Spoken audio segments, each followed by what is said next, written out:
قرض رقم سے اگر کوئی شخص قربانی کرے تو قربانی ادا ہوگی یا نہیں ہوگی، اور ثواب ملے گا یا نہیں ملے گا؟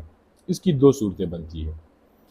ایک صورت یہ ہے کہ یہ شخص مالدار ہے، مالدار کا مطلب کہ اس کے اوپر قربانی واجب ہے، اور دوسری صورت یہ ہے کہ اس کے اوپر قربانی واجب نہیں ہے، غریب ہے۔ غریب کا مطلب ہے کہ قربانی واجب نہیں ہے۔ تو یہ دو صورتیں، پہلی صورت کہ جب یہ مالدار ہے، صاحب نصاب ہے، قربانی اس کے اوپر واجب ہے، ایسا شخص اگر ادھار لے کر کے قربانی کر رہا ہے تو یہ نہ صرف اس کے لیے جائز بلکہ اس کے لیے ضروری ہے۔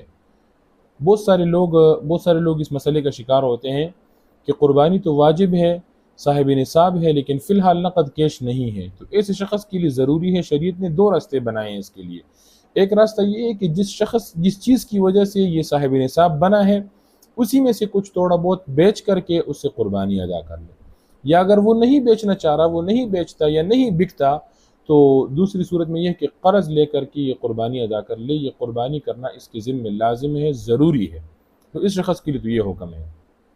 اچھا، دوسرا شخص جو غریب ہے، غریب کا مطلب ہے کہ صاحب نصاب نہیں ہے، تو ایسا شخص اگر قرض لے کر کے قربانی ادا کر رہا ہے تو اس کی بھی قربانی درست ہو جائے گی اور اس کو ثواب بھی ملے گا۔